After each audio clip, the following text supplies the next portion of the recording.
Bien. Génesis 12. Un nombre nuevo. Un nombre nuevo.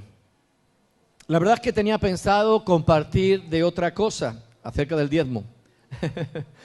Pero la verdad es que en la nueva clase hemos comenzado, Instituto Bíblico, una nueva asignatura. La hemos puesto en marcha y tengo el privilegio de estar llevándola adelante. Es Introducción Bíblico-Teológica, ¿verdad? Introducción a la Biblia y a la teología, porque esa teología, esa doctrina tiene que emanar, lo que creemos o dejamos de creer tiene que emanar de nuestro estudio de la palabra de Dios. Y para mí está siendo un tiempo enriquecedor, tanto, bueno, al enseñar, pero por cosas que hemos estado compartiendo. Incluso esta semana tuvimos el privilegio de tener una masterclass.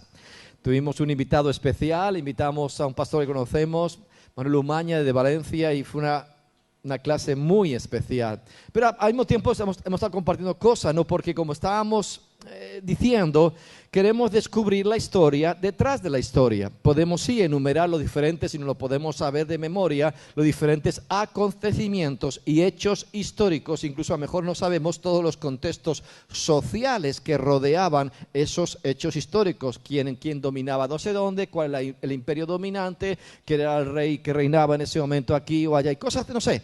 Pero tenemos que entender que detrás de todos esos hechos históricos tenemos la historia detrás de la historia. Igual que compartíamos que hay un mensaje detrás de las palabras. Las palabras las podemos estar leyendo y las podemos estar escuchando, pero tenemos que captar el mensaje detrás de las palabras, porque todo eso, detrás de todo eso hay un mensaje, detrás de todo eso está la historia del propósito de Dios.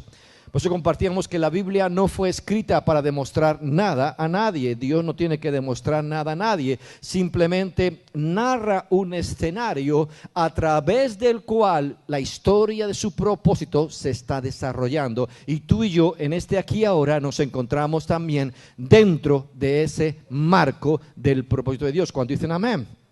Y entonces sí, puede que tú estés viviendo, pero esta es mi historia, y tú puedes pensar, uy, si alguien viviera lo que yo estoy viviendo no lo aguantaría, wow, es que bueno, pero hay que descubrir incluso la historia detrás de tu historia. Eso es lo que estás viviendo, y puedes enumerar muy bien los hechos y lo que está aconteciendo, pero lo importante es descubrir la mano de Dios detrás de todo eso. Porque Dios tiene propósito y nada ocurre sin más. Qué importante poder percibir cómo Dios detrás, entre bambalinas, detrás de la cortina, aleluya, está gobernando y reina, y su propósito se está desarrollando. No lo dudes, nada ni nadie va a estorbar lo que Él ha determinado hacer. Nada ni nadie, su voluntad prevalecerá, como dice Isaías. Un hombre nuevo.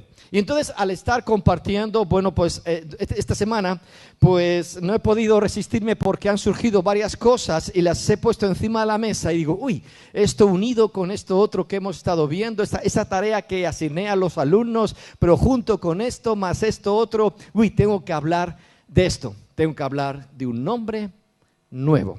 Génesis capítulo 12. Acompáñame por favor a Génesis capítulo 12.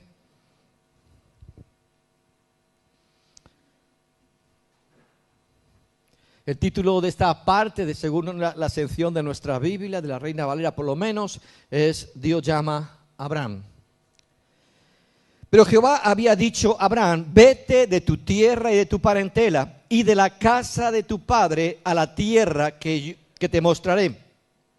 Y haré de ti una nación grande y te bendeciré. Y engrandeceré tu nombre. Fíjate en esto. Y engrandeceré, ¿qué? Tu nombre. Y serás bendición. Bendeciré a los que te bendijeren, y a los que te maldijeren, maldeciré. Y serán benditas en ti todas las familias de la tierra.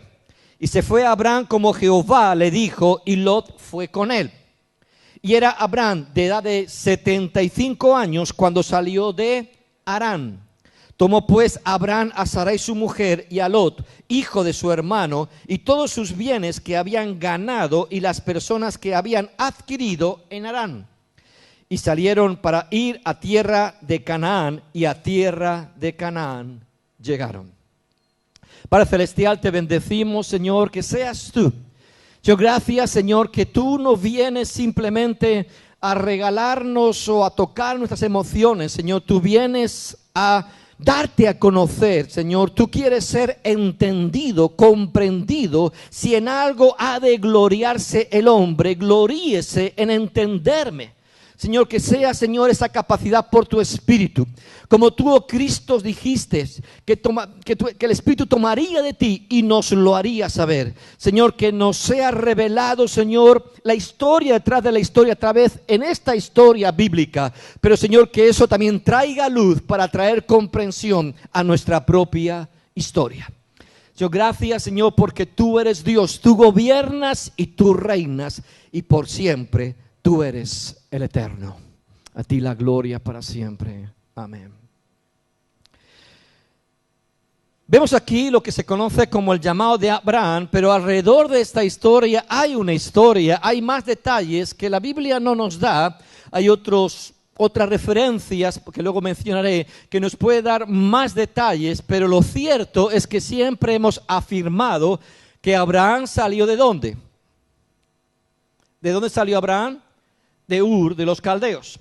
Pero sin embargo aquí está diciendo que incluso fue enriquecido, que salió de Harán para ir hacia Palestina y allí pues llegó justamente a Canaán, a Palestina. Y entonces simplemente quisiera que comprendiéramos, y la pregunta es, oye, ¿pero salió Abraham de Ur de los caldeos o salió de Harán? Uno puede decir, lo importante no son los detalles, lo importante es que salió. Bueno, sí, vale, pero debemos a veces poder entender. Ahora, aquí está afirmando que salió de Harán, pero tenemos que entender que la palabra de Dios no se contradice. Y si vamos a Hechos capítulo 7, encontramos una referencia, porque a veces lo que no lo vemos por un sitio, Dios nos lo va a hacer entender por otro. Y en Hechos capítulo 7 encontramos la muerte y defensa, o defensa y muerte de Esteban. Y voy a decir la muerte y defensa, no, primero se defendió, no, al revés. La muerte y defensa de Esteban y pensando justamente en su defensa, ¿qué es lo que estaba intentando defender? Esto es un paréntesis, no es parte del mensaje, pero meditando en esto, cuando estaba ahí, cuando estábamos alabando, pensando en esta parte que íbamos a compartir de la defensa de Esteban, ¿qué estaba tratando de defender? ¿Su vida? Estaba diciendo, bueno, aquí me voy a presentar ante los ancianos, ante el Sanedrín, ante el consejo, y voy a intentar convencerlos porque tengo que defender mi vida. O tal vez estaba tratando de defender su hacienda. ¿Qué es lo que se habla de defensa? ¿Qué es lo que Esteban estaba defendiendo? Su fe. Su fe y el núcleo de su fe, porque como dice el versículo más adelante, versículo 52, ¿a cuál de los profetas no persiguieron vuestros padres y mataron a los que anunciaron de antemano la venida del justo? La venida del justo, y luego apunta y señala de quien vosotros ahora habéis sido entregadores y matadores, ¿verdad? Y dice el versículo 54 que oyendo estas cosas se enfurecieron en sus corazones y crujían los dientes contra él. Pero Esteban estaba lleno del Espíritu Santo. Lleno del Espíritu Santo uno puede pensar, oye, le salió muy mal la defensa porque al final lo mataron. Es que él no estaba tratando de defender su vida, ni su hacienda, estaba defendiendo su fe. Y esto nos habla que en nuestra vida, cuando vengan situaciones difíciles, ¿qué es lo que tenemos que primeramente defender? Yo no estoy diciendo que no defendamos la vida, a los nuestros o la hacienda, pero si algo tenemos que defender, algo tiene que brillar en esos momentos difíciles, es nuestra fe. Es la defensa de nuestra fe, porque hermanos, nos podrán quitar la vida, pero hermanos, que no nos quiten la fe, porque esta es la batalla que se ha levantado contra cada creyente, minar y robar su fe. Pero bueno, dejémoslo ahí. Y él está defendiendo su fe, afirmándole y arrancando desde Abraham para venir, ¿verdad?, consecuentemente paso a paso, para poner encima la mesa al justo y poner encima la mesa que realmente es importante, que estaban luchando. No, a él le podían quitar la vida. Oye, pero lo que Dios desde el principio estableció y y fue comunicando, va a prevalecer. Bien, pero justamente vayamos a lo importante dentro de este discurso, dentro de esta defensa de Esteban. Dice el versículo 2, y él dijo: varones, hermanos y padres, oíd, el Dios de la gloria apareció a nuestro padre Abraham, ¿estando dónde? Estando en Mesopotamia. O sea, estaba hablando de que apareció en Ur de los Caldeos. Ur de los Caldeos, si tú lo buscas en el mapa, estaba en la parte que era Mesopotamia, de que luego después era Babilonia. Todo lo que se desarrolló el imperio babilónico, primeramente el imperio asirio, babilónico, el medo-persa, toda esa parte cerca del Golfo Pérsico. Y luego desde ahí se fueron hacia Harán, que era como ir desde ahí hacia Turquía. Y de hecho Harán, si tú has visto en el mapa, y a lo mejor te suena más, Antioquía. Antioquía estaba cuando empieza lo que es Turquía, esta parte con ese brazo que se abre así, antes justamente esa parte, ahí está, que es parte de Turquía hoy en día, Antioquía. Y que Gabriela ha estado allí, hay una iglesia pequeña allí, en Antioquía. Así que Antioquía fue la iglesia más importante, la iglesia misionera del Nuevo Testamento, aunque vemos Jerusalén, pero la iglesia promotora de la cual salió Pablo y Bernabé, luego Pablo y Silas, era desde Antioquía. Bien, entonces digamos que triangulan, salen de Ur de los Caldeos, suben hacia arriba, hacia Harán, para luego bajar hacia Palestina. Pero aquí está diciendo que el llamado, la revelación, dice que el Dios de la gloria apareció a nuestro padre Abraham estando en Mesopotamia antes que morase en Harán. Y le dijo: sale de tu tierra y de tu parentela y ven a la tierra que yo te mostraré. Entonces salió de la tierra de los caldeos y habitó en Harán. Y de allí, muerto su padre, Dios le trasladó a esa tierra en la cual vosotros habitáis ahí. Algo interesante, ¿verdad? Salió, pero allí fueron a Harán, y muerto su padre, como hemos leído en Génesis, que tenía la edad de 205 años, el padre muere justamente ahí en Harán. Pero vamos a volver a Génesis, estábamos en el capítulo 12, pero vamos a leer algunos detalles para conocer un poquito más esta historia. Leemos en el capítulo 11, del versículo 27 en adelante. Entonces, estas son las generaciones de Taré. Taré engendró a Abraham, a Nacor y a Harán. Y Harán engendró a Lot. Y murió Harán antes que su padre, a Taré, en la tierra de su nacimiento, en Ur de los Caldeos. Y tomaron a Abraham y Nacor para sí mujeres. El nombre de la mujer de Abraham era Sarai, y el nombre de la mujer de Nacor, Milca, hija de Harán, padre de Milca y de Isca. Mas Sarai era estéril y no tenía hijo. Y tomó Taré a Abraham su hijo y a Lot hijo de Harán, hijo de su hijo, y a Sarai su mujer. Fíjate, y tomó Taré a Abraham su hijo y a Lot hijo de Harán, hijo de su hijo, y a Sarai su nuera, mujer de Abraham su hijo, y salió con ellos de Ur de los Caldeos para ir a la tierra de Canaán.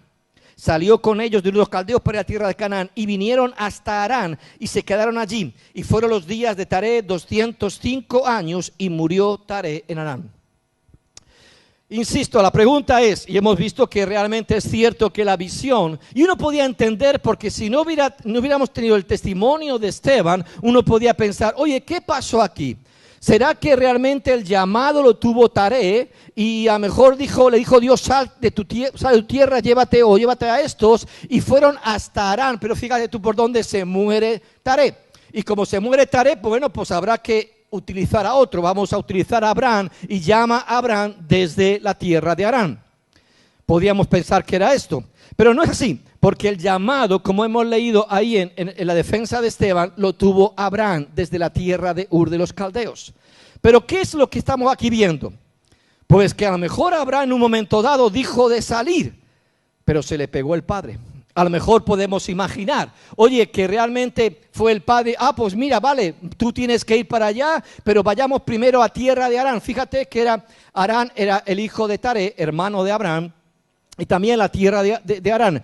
En el Antiguo Testamento, cuando vemos estas circunstancias, sobre todo los primeros capítulos de Génesis, eran las propias personas en este caso Harán, eran los fundadores de esa ciudad. Seguramente en el tiempo de atrás, Harán había salido de allí, había establecido la ciudad, el pueblo con su gente de Harán, y pues por lo que sea regresó otra vez a Ur de los Caldeos, y estando en Ur de los Caldeos, donde había nacido, muere.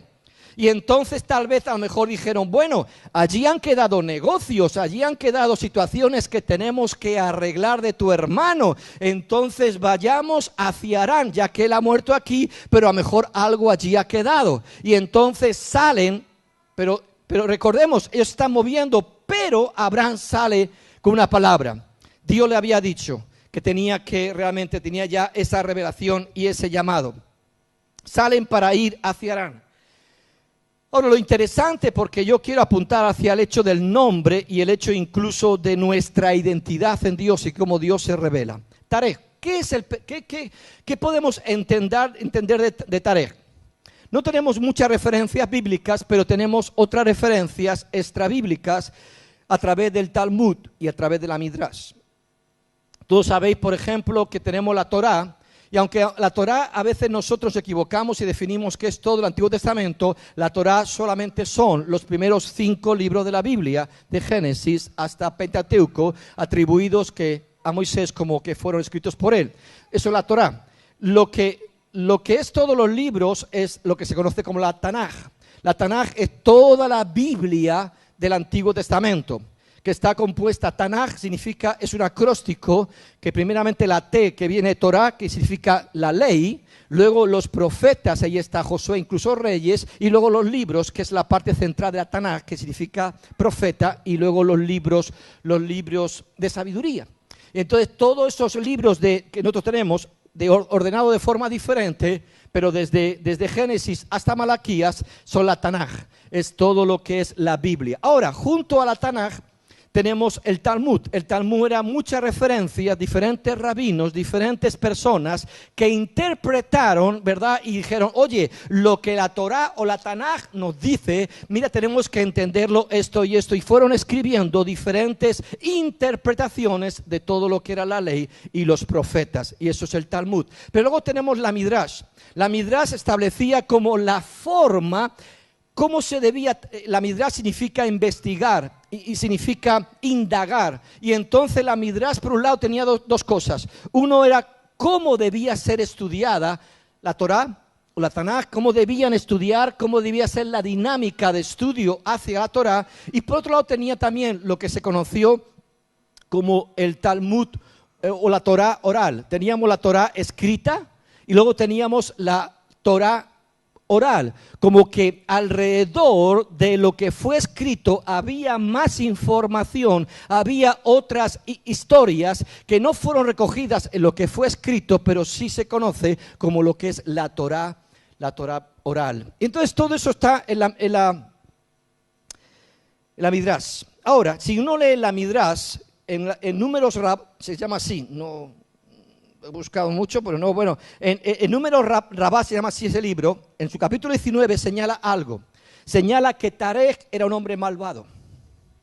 No da diferencia de que Taré, el padre de Abraham, era un hombre malvado, es lo que está escribiendo en esa Torá que fue transmitida de forma oral. Era un hombre malvado y era además fabricante de ídolos. La Midrash recoge una historia que incluso también lo recoge el Corán. Recuerda que también el Corán reconoce a Abraham como padre. Entonces los dos recogen la misma historia, tanto la Midrash como el Corán, que en un momento dado, recuerda que él era fabricante de ídolos, en un momento dado Taré dejó al frente del negocio a su hijo Abraham. Cuando llega, había muchos ídolos, recuerda, era fabricante, era comerciante de ídolos, y muchos de esos ídolos eran de barro cocido. Y entonces encontraron que todos los ídolos habían sido destruidos, menos uno, el más grande, que tenía el palo al lado. Y entonces llega el padre, Taré, o Teraj en hebreo, llega Taré y dice, ¿qué pasa? Y dice, no, aquí el Dios más grande que se ha cargado a todos los otros. Es la historia que le contó a Abraham, y el padre le dijo algo, y entonces, más o menos en una traducción es como decir, ¿pero tú también te crees que realmente estos son dioses? Y entonces dice la Midrash que el padre entregó entregó a Abraham al rey Nimrod. Y sabemos que aquello en aquel tiempo era como que construían grandes ciudades, ¿no? Hay otro escrito paralelo a todo esto que dice que incluso para castigar ese sacrilegio de Abraham, él fue echado a un horno de fuego y que salió vivo. Insisto, historias, detalles que no sabemos, pero quedó escrito. Lo que sí está más escrito es el tema, cómo fue el castigo, no sabemos bien porque es un pasaje o una historia paralela a la anterior, pero el otro sí está recogido en la Midrash. ¿Cuáles son los detalles? Posiblemente, ¿verdad? Hay cosas que no sabemos, pero Dios se fija en alguien que ya está teniendo un celo, que no puede ser todo esto, que se revela ante toda esa cultura que le quieren imponer de muchos dioses. No sé, Dios se fija porque, aunque no es que Dios no sepa, sino que de antemano Él tiene un propósito. Él ha colocado algo aquí que tiene que realmente desarrollarse. Y cuando uno es fiel a propósitos de Dios en uno, Dios empieza a usar mucho más nuestras vidas. Pero avancemos. Pero no solamente Taré que era malvado, sino que la etimología, este es el punto, la etimología del nombre Taré significa el que retrasa. El que retrasa. Seguro que Abraham desde Ur de los Caldeos recibió, tal vez lo compartió con su padre, me voy. Ahí dice, no, pero vale, sí, todos vamos para Canaán, pero primero vayamos a Harán. ¿Y cuántas veces Dios pone un llamado en nuestras vidas y hay personas a nuestro alrededor o circunstancias que quieren frenar y que quieren retrasar lo que Dios quiere hacer? Pero lo que está claro es que el llamado estaba ahí. Tal vez tenía que haber sido más resolutivo Abraham y decir, no, me voy solo. Dios ha sido muy claro, pero tal vez el sentido de patriarcado, de paternidad, de autoridad sobre uno dice, bueno, está bien, vamos a pasar por Harán, arreglamos los asuntos de mi hermano, de tu hijo, y después seguimos para Canaán. Pero Dios le dijo, sabes, tú tienes tu parentela, y bueno, tenía que morir el padre. Pero cuántas veces hay cosas que quieren retrasar, frenar lo que Dios quiere hacer. Y el nombre, justamente, la etimología, la raíz del nombre de Taré significa el que retrasa. Y yo creo que te fijes algo, porque lo vamos a ver en Abraham.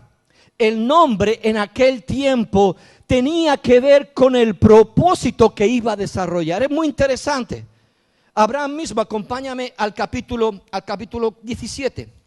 Más adelante, ya está en Palestina, ya está en Canaán. En el capítulo 12 lo encontramos a Abraham con la edad de, ¿cuánto pone ahí? 75 años. Capítulo 17.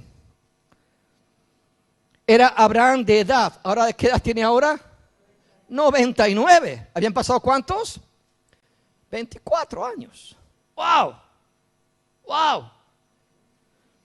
Era Abraham de edad de 99 años cuando le apareció Jehová y le dijo, yo soy el Dios Todopoderoso, anda delante de mí y sé perfecto. Insisto, él ya en esa historia seguramente en ciertos momentos empezaba a tener vislumbres, solamente hay un Dios. Anda delante de mí, sé perfecto, y pondré mi pacto entre mí y ti y te multiplicaré en gran manera. Entonces Abraham se postró sobre su rostro y Dios habló con él diciendo, he aquí, mi pacto es contigo y serás padre de muchedumbre de gentes, y no se llamará más tu nombre Abraham, sino que será tu nombre Abraham, porque te he puesto por padre de muchedumbre de gentes, y te multiplicaré en gran manera, y haré naciones de ti, y reyes saldrán de ti, y estableceré mi pacto entre mí y ti, y tu descendencia después de ti, en sus generaciones, por pacto perpetuo, para ser tu Dios, y el de tu descendencia después de ti. Y todos sabemos muy bien, como nos enseña Gálatas y Romanos y otro pasaje del Nuevo Testamento, que la descendencia de real es el linaje. Cuando Dios está hablando a Abraham, son aquellos que fueron injertados en el olivo de la fe, en Cristo Jesús. Por la fe, nosotros somos la descendencia que ahí se está hablando. Y por supuesto, sean judíos o gentiles, porque en Dios, en esos que son injertados, en esa descendencia santa, no hay hombre o mujer, judío o gentil. Es la fe, es el común elemento de la fe, la que nos injerta en esa descendencia santa, apartada y consagrada por Dios. Pero fíjate en el nombre, Dios le cambia el nombre. Y yo creo que todas las Biblias vuestras tienen una llamada hacia abajo de lo que significa cada nombre. Primeramente, Abraham, ¿qué significa? Lo puedes ver abajo. Significa padre elevado o padre enaltecido. Como, oye, como padre te puedes enaltecer, te puedes elevar. Y uno preguntaría, oye, si utilizamos el término padre, ¿cómo te puedes enaltecer si no tienes hijos? ¿Entiendes? Entonces, realmente tu enaltecimiento no va a venir por lo que eres o por lo que poseas. Porque Abraham era un hombre rico. Salió de Ur ya rico, y de Harán a Palestina o a Canaán llegó todavía mucho más rico. Era un hombre muy rico. Pero eso no es el elemento que te va a enaltecer, que te va a elevar. Es mi propósito lo que te eleva. Porque fíjate que hemos leído el versículo 14, recuerda, que dice, y engrandeceré. Y haré de ti una nación grande, versículo 2, y te bendeciré y engrandeceré tu nombre. ¿El nombre tuyo o mi nombre? Un nombre nuevo.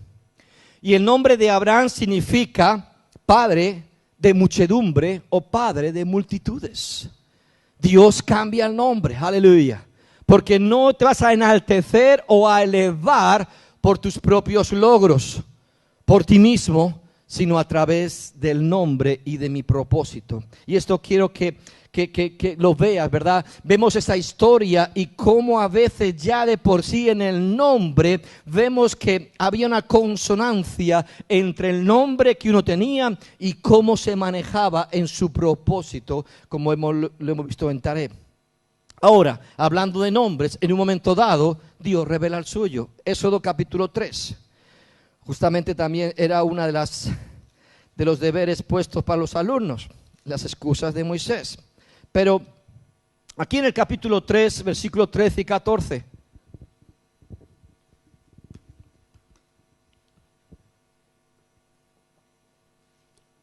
El nombre, un nombre nuevo. Dijo Moisés a Dios, he aquí que llego yo a los hijos de Israel y les digo, el Dios de vuestros padres me ha enviado a vosotros. Si ellos me preguntaren, vale, pero ¿cuál es su nombre? ¿Qué les responderé? Y respondió Dios a Moisés, yo soy el que soy. Y dijo, así dirás a los hijos de Israel, yo soy, me envió a vosotros. El yo soy me envió a vosotros. Todos conocemos, ¿verdad?, que yo soy el que soy. Esta palabra que se conoce como el tetragramatón. Son 4 consonantes, no tenemos las vocales, no conocemos. Y transliteradas a nuestros caracteres latinos, ¿verdad?, en la YHWH, esa transliteración de las letras en hebreo. Yo soy el que soy. Y lo que tenemos que entender es que Dios está revelando la esencia. No hay una diferencia entre Él en lo que es y su nombre, sino que su nombre está revelando lo que es. Cuando está diciendo yo soy el que soy, digamos ahí en el hebreo es como decir yo seré el que seré, porque continuamente, hermanos, Dios no cambia, Dios es inmutable. Por ejemplo, si yo digo yo soy, al segundo después dejé de ser yo soy. He cambiado, ya he cambiado. Oh, Fernando, tanto no. Alguna cana está ahí cambiando en este momento, ¿verdad? Pero sí, ya no soy el mismo, porque interiormente hay células que continuamente están naciendo y muriendo. Ya no soy el mismo. Entonces cuando yo digo yo soy, a los pocos segundos después ya dejé de ser. No sé si me entiendes. Pero incluso ahora, si hiciéramos una fotografía de todo tu ser, cambia, porque a lo mejor a los 5 segundos ya estás pensando en algo diferente, o ya te has distraído. ¿Me entiendes? Y Dios, hermano, no solamente es, sino que Él está enfocado. y lo que es en toda su esencia, en pensamiento, en propósito. Si tú hicieras una fotografía de Dios en la eternidad, la vas a encontrar igual después de la eternidad y en la eternidad. Igual, no ha cambiado, no solamente en su esencia, en su apariencia, por decirlo de alguna manera, sino en su pensamiento. No ha cambiado en nada. ¿Cuántos piensan que eres el mismo de hace una semana? O de hace 3 años. O si nos dijeran lo que nos iba a pasar hace un año con esto del coronavirus. ¿Me sigues? Continuamente tú y yo cambiamos, pero Él es el eterno. Y Manuel nos hablaba del presente eterno o del eterno presente. Dios es el eterno presente, no hay cambio, no hay sombra. Lo que ves ahora lo habrás visto si pudieras asomarte a la eternidad. Dios no ha cambiado nada. Yo soy el que soy. Todo cambia. Por eso en filosofía se habla, por ejemplo, del río. Tú puedes definir el río, pero al segundo después es un río diferente. El agua no es la misma. El movimiento tal vez interiormente no es el mismo. No es el mismo río. Pero hermanos, una fotografía de Dios, su esencia sigue siendo inmutable. Dios no ha cambiado. Me gusta cuando viajábamos a Francia. En estos días me estaba acordando porque algo que ellos usan mucho en sus conversaciones, por ejemplo, nosotros utilizamos el término Dios, Dios, Dios. Vale, sí, pero ellos utilizan mucho el término l'éternel. L'éternel. Me gusta decir el eterno y decir, wow, me encanta. Cuando hablar de Dios y decir el eterno, ¿sabes por qué? Porque estás como afirmando continuamente, Él es el eterno, Él es el eterno, no ha cambiado. Y cuando yo digo Dios, que a veces resulta un poco ambiguo, es como decir Señor, digo Señor, pero no entiendo toda la dimensión de lo que implica el señorío de Dios. Igual, decir Dios puede resultar un poco ambiguo, pero volver a recordar, Él es el eterno presente que no varía, aleluya. El eterno presente, ¿verdad? Que pensó en un propósito para tu vida y para mi vida y que no ha cambiado. Dios es inmutable. Isaías 44:6 dice, y estábamos hablando algo y se nos decía que la eternidad no es un estado. ¿Cuántos van hacia la eternidad? ¿Cuántos tienen una eternidad con Dios? ¿Con Dios o en Dios? Porque se nos decía que la eternidad no es un estado ni es un lugar. La eternidad es una persona. Yo no voy hacia un lugar, yo voy hacia el lugar de Calle de Oro, yo no sé. Yo lo que voy hacia es hacia Él. La eternidad no es un lugar ni es un estado, es una persona y es Dios. Dios. Por eso se nos comentaba y se nos decía,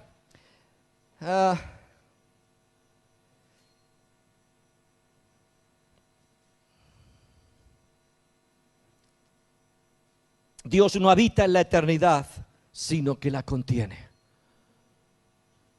Dios no se está moviendo dentro de la eternidad habita en Dios. Él es el eterno. La eternidad no es un lugar, no es un estado, es Dios. Por eso Isaías capítulo 44:6, así dice Jehová, Rey de Israel y su Redentor, Jehová de los ejércitos: yo soy el primero y yo soy el postrero, y fuera de mí no hay. Al principio y el primero vas a encontrarme a mí. Al final, al final me vas a encontrar a mí sin variación, sin cambio, sin muda, sin ningún tipo de erosión.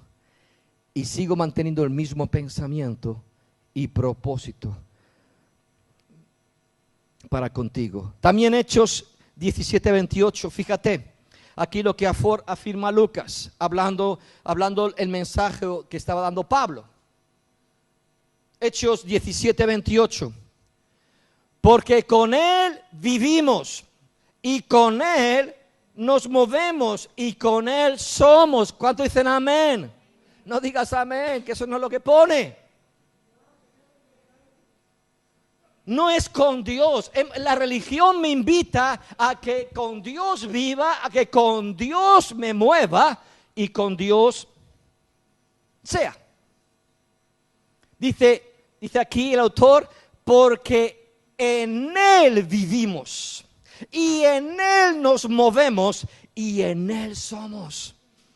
Hermanos, no es que yo he sido trasladado para estar junto a, yo he sido trasladado para estar dentro de Dios, el Eterno.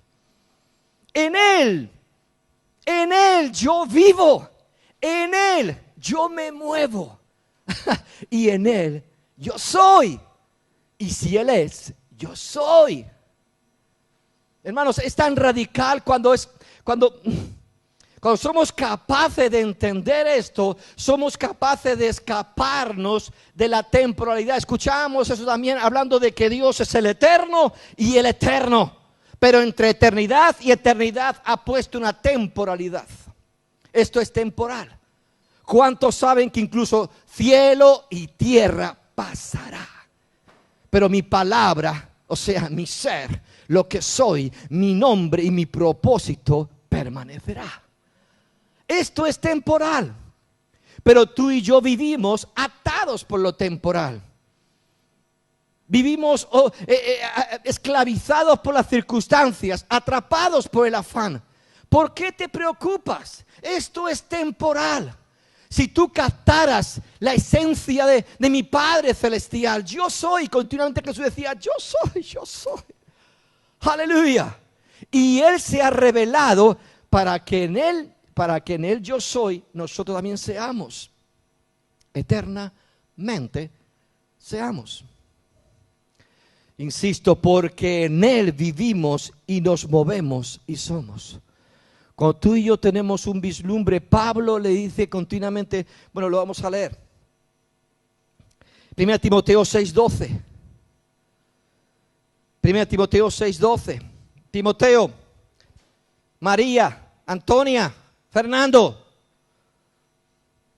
pelea la buena batalla como ahí está peleándola Esteban, defendiendo su fe. Aleluya. Pelea la buena batalla de la fe. Echa mano de la vida eterna. Echa mano. Qué importante continuamente, hermanos. Dios no nos invitó a una religión que fuera como una muletita que nos ayuda a sobrevivir o a llevar un poquito mejor el dolor en esa tierra. Como se nos decía antiguamente, esta es tu cruz que Dios te ayuda a llevarla, ¿verdad? O sea, pareciera que resígnate, aquí no hay nada más y simplemente que Dios me ayude con resignación a llevar esta cruz. Lo que Él abrió son ventanas de eternidad. La temporalidad en un momento dado va a terminar, pero Él permanecerá y yo con Él. ¿Cuántos pueden decir lo mismo? Yo no puedo hablar por ti, pero cada uno ha de tener el testimonio que tú estás, como hemos leído, en Él vivimos y nos movemos y en Él somos. Tu vida está determinada, ¿verdad? Echa mano a la vida eterna, a la cual asimismo fuiste llamado, habiendo hecho la buena profesión delante de muchos testigos. Por eso, hermanos, es importante, si algo Dios trabaja continuamente en nuestro ser, es darnos una profunda identidad en Él. Dios, cuando trata con tu vida, por eso a veces hablamos de la historia detrás de la historia, ¿vale? A veces contamos, estoy pasando por esto, estas son mis circunstancias y tal y pipan, vale, sí, de acuerdo, pero ¿por qué no puedes ver que hay una historia detrás de la historia, que Dios está trabajando con tu identidad y con tu ser, formando ese ser de eternidad al cual fuiste llamado? Que Dios, aleluya, no trabaja tontas y a locas. Que Dios realmente hay un plan, aleluya, y que hemos sido definidos por Dios.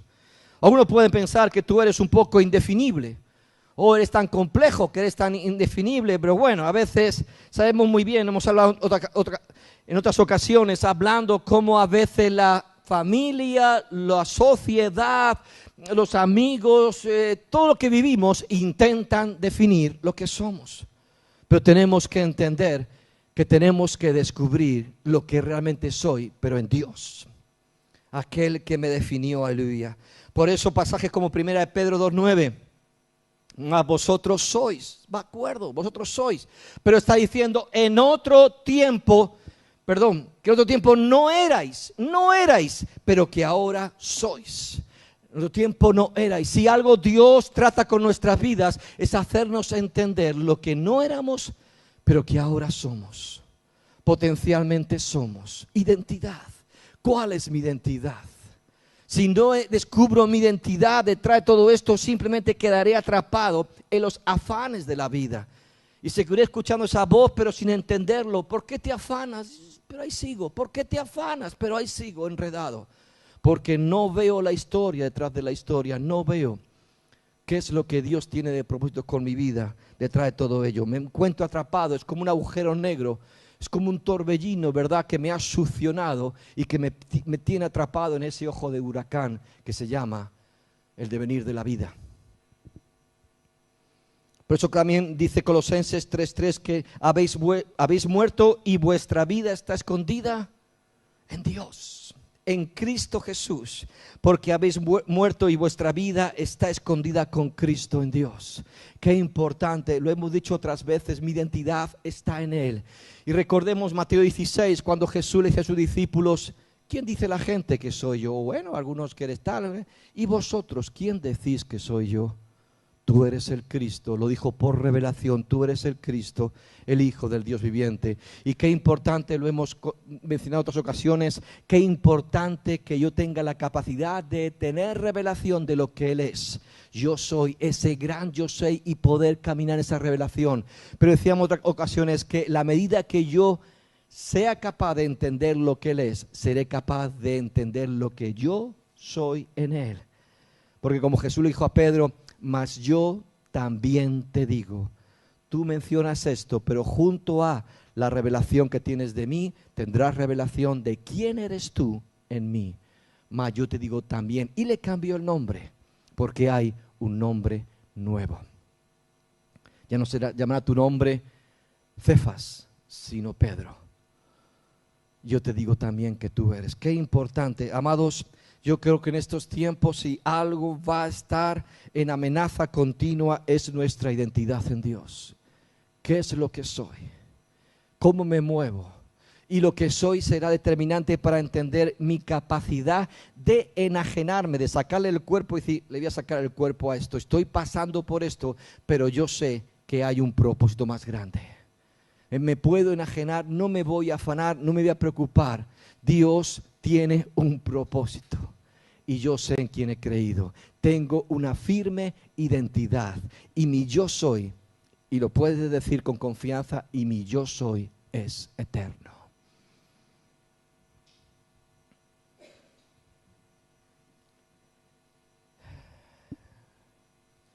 Apocalipsis capítulo 2, fíjate, un nombre nuevo y terminamos con este pasaje. Apocalipsis capítulo 2. Es interesante lo que aquí se declara, porque tú y yo estamos sujetos a una identidad, valga la redundancia, sujeta a esta temporalidad. Pensamos que toda nuestra vida es el discurrir de lo que va a ocurrir en esta temporalidad de tiempo, que podemos definirla como mi existencia aquí en la tierra. ¿Y cuántos creen? Decíamos antes que la eternidad no es un estado, ni es un lugar, es una persona. ¿Y cuántos creen que hay un propósito eterno? Efesios 3 habla de esto. Un propósito eterno, y que en ese propósito eterno de Dios, tú y yo tenemos un papel. Veíamos que el nombre está ligado al propósito. Al darte un nombre, te estoy diciendo que tengo un propósito contigo.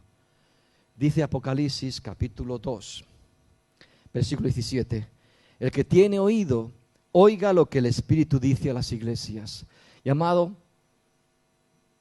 por encima de mi voz, si no es la voz del Espíritu Santo, si lo que te estoy compartiendo no es por revelación, seguirá simplemente, será un ejercicio religioso, como cumplir, pero seguirás en esa tiniebla de no entender quién es Dios y quién eres tú dentro de ese marco de eternidad. Seguirás atrapado en esta temporalidad, pero vuelvo a afirmar, porque es afirmado en los 3 evangelios. Cristo Jesús lo declara con rotundidad: cielo y tierra van a pasar, pero mi palabra mi propósito, mi nombre y tu nombre conmigo no van a pasar. Interesante lo que aquí declara Apocalipsis. El que tiene oído, oiga lo que el Espíritu dice a las iglesias. Al que venciere, daré a comer del maná escondido y le daré una ¿qué? Piedrecita blanca, y en la piedrecita ¿qué habrá? Escrito ¿un qué? Un nombre nuevo. Tú y yo estamos caminando hacia la plenitud de la revelación cuando Él se manifieste, pero vamos avanzando como el día avanza, porque así es la vida del justo, va como la aurora en aumento de luz. Pero sabemos, estamos percibiendo que hay un propósito, y a veces yo creo que entiendo ese nombre y veo que ese nombre define lo que yo debo ser en esta tierra, pero no solamente esa tierra, sino por la eternidad. ¿De qué vale que Dios te dé un nombre nuevo en la eternidad? Si ya estamos en la eternidad y allí llegamos para estar con una nube, un arpa, como así, un angelito.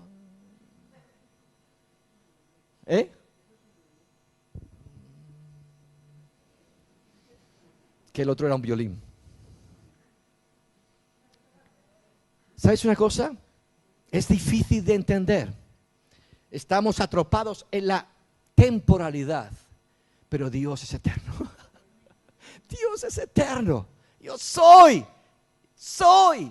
lo soy eternamente. Este es mi nombre y te he dado junto conmigo un nombre. Y le dijo a Abraham, glorificaré tu nombre. ¿Cuál? El que tienes, no el que yo te he dado. Mi propósito, mi voluntad. Porque detrás del nombre que yo te doy, estoy declarando un propósito que no se acaba con la temporalidad de la tierra. ¿De qué vale llegar arriba y recibir un nombre? Porque por la eternidad tenemos un propósito en Dios. A veces pensamos que simplemente, igual que algunos hacen en la iglesia, que se van hacia el final para no destacar mucho. No es que soy muy humilde y a veces es broma. Y a veces, mira, tú no estás escondido detrás de la masa. Podremos ser multitud, y Abraham le dijo muchedumbre, pero los ojos de Dios están puestos sobre cada uno de forma particular. Y a cada uno, no están detrás de la masa, a cada uno les da un nombre nuevo, o sea, detrás del nombre hay un propósito. He diseñado un propósito para tu vida y le he puesto nombre y te he puesto nombre. ¡Wow! Y dice aquí, el cual ninguno conoce sino aquel que lo recibe. ¿Cuántos anhelan ese día? Sabiendo que la eternidad sabiendo que la temporalidad cesó, pero hay una eternidad que es Él, y dentro de Él diseñó un propósito. Cuando tú y yo somos capaces de contemplar un poquito esto, ¿habrá algo que nos atrape? ¿Intentaremos luchar a brazo partido para defender como Esteban? ¿Defender qué? ¿Mi vida? Como dijo Jesús, a mí nadie me quita la vida. Y a Esteban nadie le quitó la vida. Estaba dentro del propósito del Padre. Y él no estaba defendiendo su vida. Ángeles podían haber sido enviados en ese momento para defender a Esteban. Pero mi vida no está en las manos caprichosas de nadie. Mi vida está en las manos de eternidad de mi Padre y de su propósito. Bajo el nombre que me dio, nadie me aparta de Él. Y yo defenderé mi fe.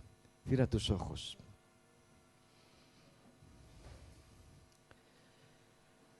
Señor, que seas tú por tu Espíritu, Samuel,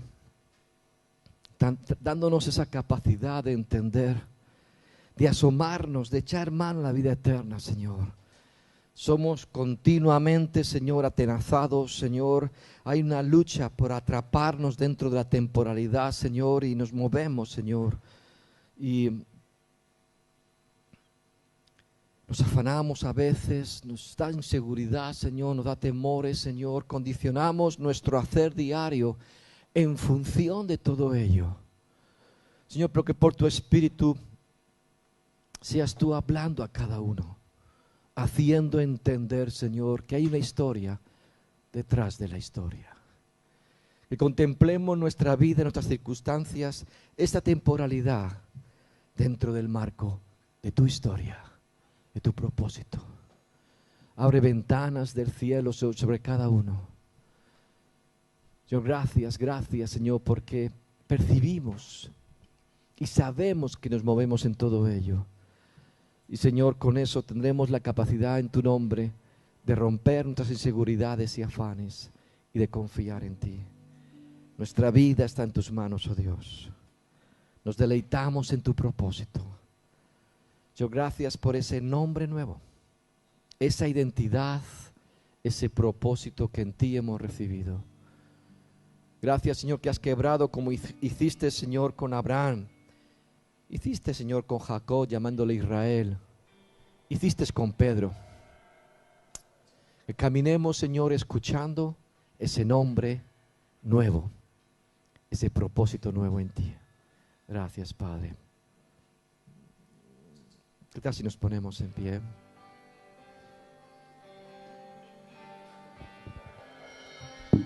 El esplendor de un rey, vestido en majestad, la tierra alegre está, la tierra alegre está. Solamente un segundo, porque cuando le pedí a Samuel esta canción antes, primer culto, que tú puedas ver el esplendor de un rey y su gloria, y que puedas verte a ti en él. Porque si tú caminas bajo ese nombre y propósito, esa misma gloria es compartida. Como lo dijo Abraham, glorificaré tu nombre.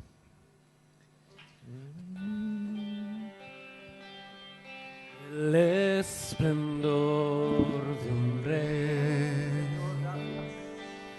vestido en majestad, la tierra alegre está, la tierra alegre está, cubierto está de luz, venció la oscuridad y tiemblan a su voz, y tiemblan a su voz. Cuán grande es Dios, cántale cuán grande es Dios, y todos lo verán. Cuán grande es Dios.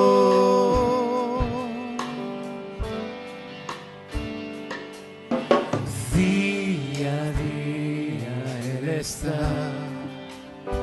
Día a día Él está. El tiempo está en Él.